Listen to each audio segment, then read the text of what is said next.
Shalom saudara yang terkasih dalam Tuhan Yesus. Saat ini kita berjumpa lagi untuk bersama kita akan belajar akan satu kebenaran firman Tuhan. Tapi sebelumnya mari kita minta pimpinan kepada Tuhan di dalam satu doa. Mari kita berdoa. Bapa yang di surga, terima kasih untuk semua penyertaan-Mu sehingga kami boleh menemukan tempat ini untuk kami boleh melakukan pembelajaran akan kebenaran firman Tuhan. Tolong Tuhan urapi hamba-Mu yang penuh dengan keterbatasan, supaya hamba-Mu boleh menyampaikan akan kebenaran dari firman-Mu.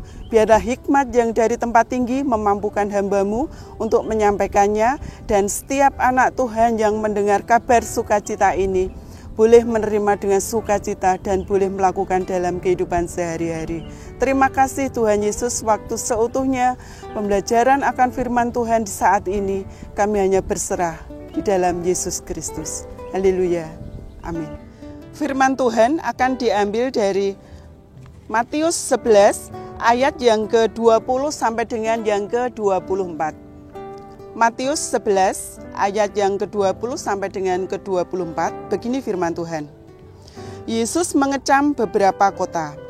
Lalu Yesus mulai mengecam kota-kota yang tidak bertobat, sekalipun di situ ia paling banyak melakukan mujizat-mujizatnya. Celakalah engkau Korazim, celakalah engkau Betsaida, karena jika di Tirus dan di Sidon terjadi mujizat-mujizat yang telah terjadi di tengah-tengah kamu, sudah lama mereka bertobat dan berkabung. Tetapi aku berkata kepadamu, pada hari penghakiman, tanggungan Tirus dan Sidon akan lebih ringan daripada tanggunganmu. Dan engkau Kapernaum, apakah engkau akan dinaikkan sampai ke langit? Tidak. Engkau akan diturunkan sampai ke dunia orang mati. Karena jika di Sodom terjadi mukjizat-mukjizat yang telah terjadi di tengah-tengah kamu, kota itu tentu masih berdiri sampai hari ini. Tetapi aku berkata kepadamu, pada hari penghakiman, tanggungan negeri Sodom akan lebih ringan daripada tanggunganmu. Amin. Saudaraku, kita tahu bahwa Allah itu kasih. Allah itu sangat mengasihi semua makhluk ciptaannya. Tapi kita juga perlu tahu, Allah itu adalah adil. Ia akan menindak segala kecurangan dan kebebalan umatnya. Pada perikop yang telah kita baca ini tadi, ada kota Korazim, Betsaida, dan Kapernaum, di mana Tuhan mengecam kota-kota ini. Kenapa Tuhan mengecam kota ini? Karena kota ini tidak mau bertobat atau berpaling dari Allah. Padahal di kota-kota ini Tuhan banyak melakukan mujizat-mujizatnya.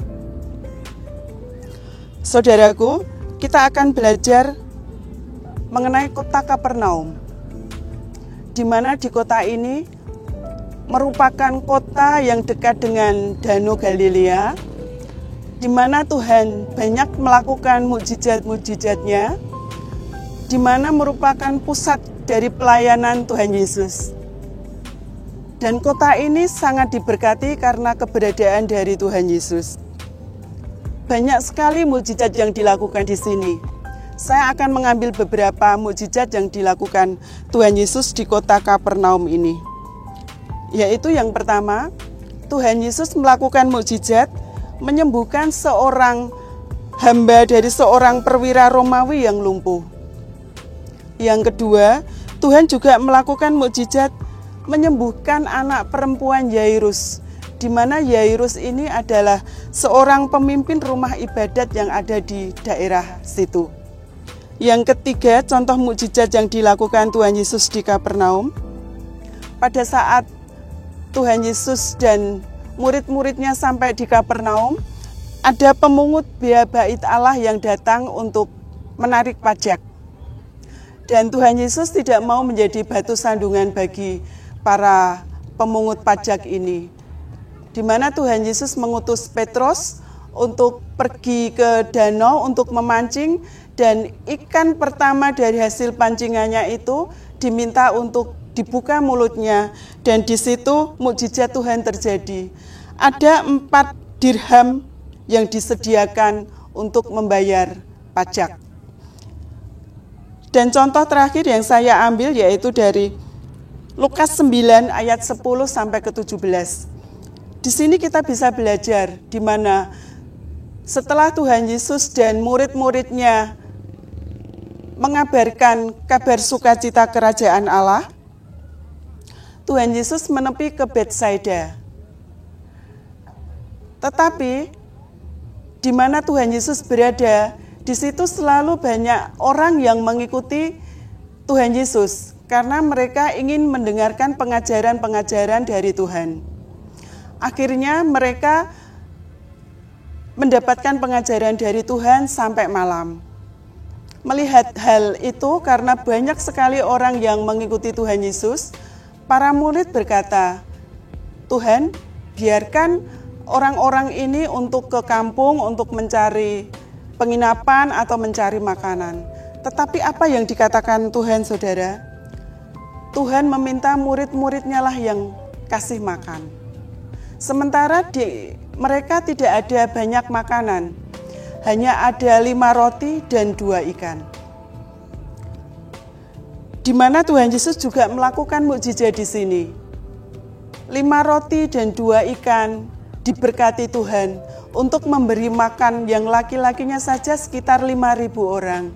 Itu belum termasuk perempuan dan anak-anak. Mukjizat Tuhan sungguh terjadi, saudara.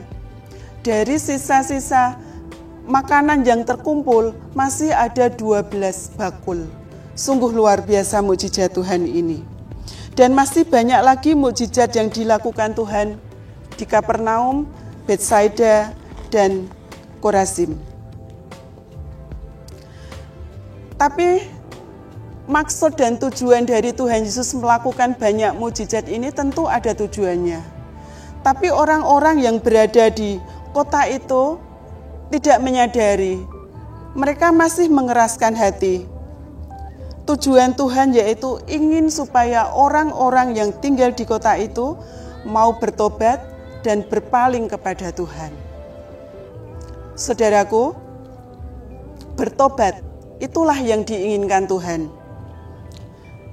Di saat ini kita akan belajar dengan satu tema, bertobat sebelum terlambat. Saudaraku, bertobat. Kalau kita berbicara mengenai bertobat, kita juga berbicara mengenai perubahan pola pikir, perubahan sikap dan perbuatan. Di mana perubahan sikap dan perbuatan yang ada di dalam hidup kita itu akan membawa pembaharuan dari budi kita. Tuhan juga mengajarkan, "Kasihilah Tuhan Allahmu dengan segenap hatimu, dengan segenap jiwamu, dan dengan segenap akal budimu." Di sini Tuhan memberikan akal budi kepada kita untuk kita boleh melakukan perubahan pola pikir di dalam hidup kita, untuk kita boleh memasuk di dalam kehidupan baru, yaitu kehidupan di dalam Tuhan, dengan tuntunan dari Roh Kudus. Banyak hal yang bisa kita lakukan di dalam perubahan sikap atau perbuatan kita. Kalau dulu kita sering mengabaikan Tuhan, mari sekarang kita masuk di dalam setiap pekerjaan Tuhan. Kalau dulu di dalam pikiran kita, dalam setiap pekerjaan yang ada di gereja kita, mungkin kita hitung-hitungan untung rugi sama Tuhan. Tetapi setelah kita boleh hidup baru di dalam Tuhan, mari kita bersama untuk melakukan dan ambil bagian di dalam pekerjaan Tuhan ini. Demikian juga dengan satu teladan dari Rasul Paulus. Di dalam Filipi 1 ayat 21, di situ dikatakan, "Bagiku hidup adalah Kristus dan mati adalah keuntungan." Di sini Rasul Paulus memberikan sebuah teladan kehidupan, yaitu penyerahan hidup yang seutuhnya untuk pekerjaan Tuhan. Walaupun kita tahu bahwa sebelum ini Rasul Paulus sangat memusuhi atau membenci setiap pengajaran yang dilakukan Tuhan Yesus.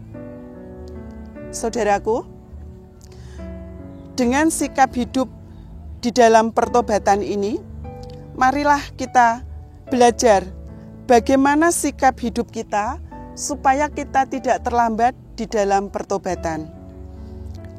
Yang pertama, mari kita baca dari ayat yang ke-20. Lalu Yesus mulai mengecam kota-kota yang tidak bertobat. Sekalipun di situ, ia paling banyak melakukan mukjizat-mukjizatnya. Saudaraku yang terkasih dalam Tuhan Yesus, di sini Tuhan mengajak kita semua untuk kita itu fokus kepada Sang Pemberi mukjizat. Jadi pelajaran yang bisa kita ambil dari nats ini yang pertama yaitu fokus kepada Tuhan. Fokus kepada Tuhan, Sang Pemberi mukjizat itu. Dengan fokus kepada Tuhan, kita boleh mengenal Tuhan, kita bisa dituntun Roh Kudus untuk kita senantiasa hidup di dalam hidup yang baru. Tetapi yang dilakukan orang-orang di kota ini, sebaliknya saudara, mereka hanya menerima mukjizat Tuhan, menerima berkat-berkat yang diberikan Tuhan, tetapi menyampaikan apa maksud dari Tuhan mengadakan mukjizat itu. Itu pun terjadi di dalam kehidupan kita sehari-hari saat ini. Kita lebih fokus kepada berkat-berkat Tuhan, mukjizat yang Tuhan lakukan untuk memuaskan keinginan kedagingan kita. Setiap kita ada masalah, misalnya ada satu sakit penyakit yang ada dalam kita lari pada Tuhan. Kita minta disembuhkan. Saat bisnis atau karir kita sedang menurun atau berada dalam titik terbawah, kita berdatang pada Tuhan. Kita mohon pada Tuhan untuk mengembalikan bisnis atau karir kita. Dan setelah apa yang kita minta itu dipenuhi Tuhan, dalam sekejap kita akan meninggalkan Tuhan, hidup dalam kesibukan duniawi kita. Jadi saudara, orang-orang yang tinggal di kota ini, mereka hanya mau menerima mukjizat dan berkat saja, tapi tidak mau merubah pola pikir atau sikap hidup yang tidak sesuai dengan kehendak Tuhan, yaitu pola pikir dan sikap hidup di dalam kehidupan lama, seperti orang yang belum mengenal Tuhan. Jadi saudaraku, meskipun banyak menerima berkat atau pertolongan yang Tuhan berikan, tetap saja tidak ada rasa syukur, kurang berterima kasih, masih saja kurang, masih saja ada yang diinginkan, masih membanding-bandingkan dengan orang di sekitarnya. Saudaraku, sadarilah bahwa kebahagiaan itu bukan tergantung dari apa yang kita inginkan sudah diberikan Tuhan, bukan itu. Tapi bagaimana kita bisa mensyukuri apa yang telah Tuhan berikan kepada kita dan apa yang kita miliki saat ini. Saudaraku, ini pun terjadi di dalam kehidupan saya pribadi. Saya menjadi orang Kristen sejak saya dilahirkan, karena kedua orang tua saya Kristen dari awal. Tetapi di dalam kehidupan saya, seperti orang pada umumnya, setiap minggu pergi ke gereja, ke gereja. Itu saya lakukan begitu sampai saya menikah. Saya diberkati 2 orang anak. Waktu anak-anak saya masih kecil, saya masih tetap ke gereja, hari Minggu juga ke gereja. Tetapi saudara, setiap ada kegiatan di gereja, misalnya pendalaman Alkitab atau persekutuan doa yang di luar kegiatan di hari Minggu, setiap suami saya mengajak, saya mesti berbagai alasan saya utarakan untuk saya boleh menghindar tidak ikut datang dalam kegiatan ini. Sebenarnya saya tidak merasa damai, saudara. Karena selalu saja saya harus mencari alasan untuk setiap diajak kegiatan ini. Yang saya buat alasan itu anak-anak saya. Nanti bagaimana kalau anak-anak di tempat persekutuan doa nanti mereka rewel atau mereka mengganggu yang lainnya. Akhirnya suami saya berangkat sendiri. Itu saya lakukan sampai anak-anak saya menginjak besar. Akhirnya saudara, banyak hal terjadi di dalam kehidupan keluarga kami, di mana saya merasakan yang terberat itu di tahun 2014. Banyak hal Tuhan izinkan terjadi, tetapi perlindungan dan penyertaan Tuhan luar biasa bagi keluarga kami.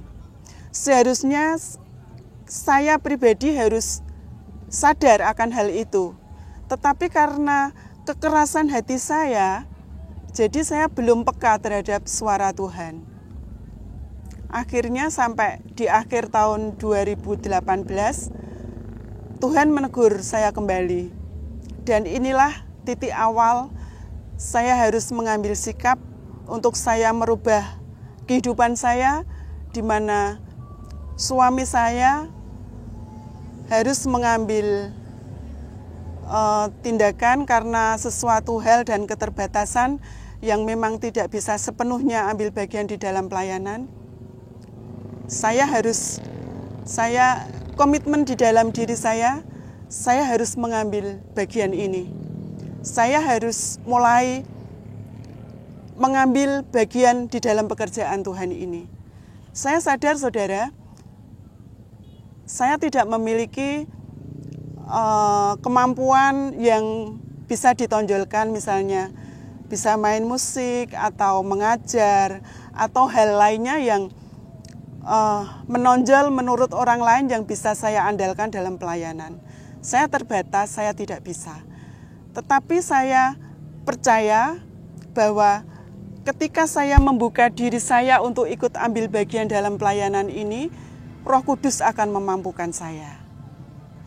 Jadi di dalam kehidupan kita harus ada komitmen, harus ada keputusan yang harus kita ambil untuk kita boleh melakukan perubahan sikap dan perbuatan di dalam kehidupan kita, untuk kita jangan mengeraskan hati terhadap keadaan kita yang saat ini baik-baik saja, keadaan saat ini yang aman-aman saja menurut kita, tetapi Tuhan menegur di dalamnya.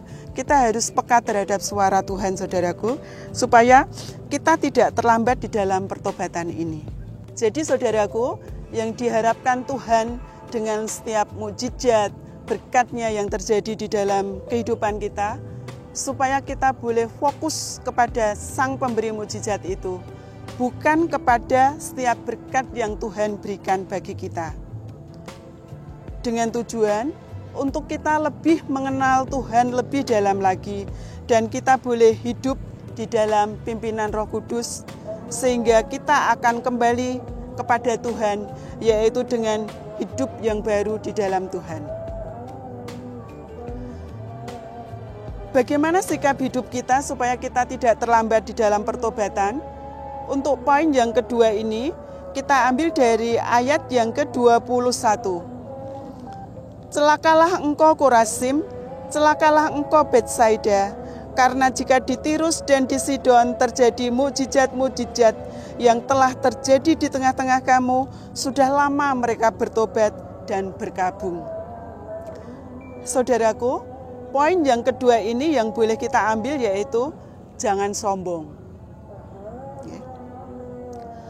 Sombong, kalau kita mengatakan hal ini, tentu di dalamnya itu kita mengatakan bahwa orang tersebut merasa lebih dari orang lain, merasa paling benar, paling pintar, dan paling dari yang lainnya. Sehingga dengan pemikiran yang begitu, orang tersebut tidak mengakui otoritas Tuhan. Segala sesuatu tidak bersumber dari Allah itu menurut pemikiran orang sombong. Karena apa saudara? Dia mampu untuk melakukannya sendiri. Tapi ini adalah merupakan tembok penghalang kuasa Tuhan untuk bekerja. Di sini dikatakan, celakalah engkau Korazim, Kata-kata celaka itu sangat mengerikan ya Bapak Ibu. Nasib buruk, bencana, duka cita, penyesalan, kesedihan yang mendalam, putus pengharapan atas bencana yang akan datang karena kebodohan dan dosa-dosa yang kita lakukan. Kita akan belajar kenapa Tirus dan Sidon ini sampai dihancurkan Tuhan. Karena kota ini menentang atau memusuhi umat Allah dan di dalamnya terjadi penyembahan terhadap berhala. Mereka tidak mengenal Tuhan dan tidak menyembah Tuhan. Sehingga mereka dikutuk oleh para nabi. Banyak contoh dari kitab ini mengenai kesombongan ini. Salah satu contohnya yaitu Raja Saul. Raja Saul kita mengenal bahwa Saul ini adalah raja pertama dari Israel. Raja Saul memerintah kurang lebih 40 tahun.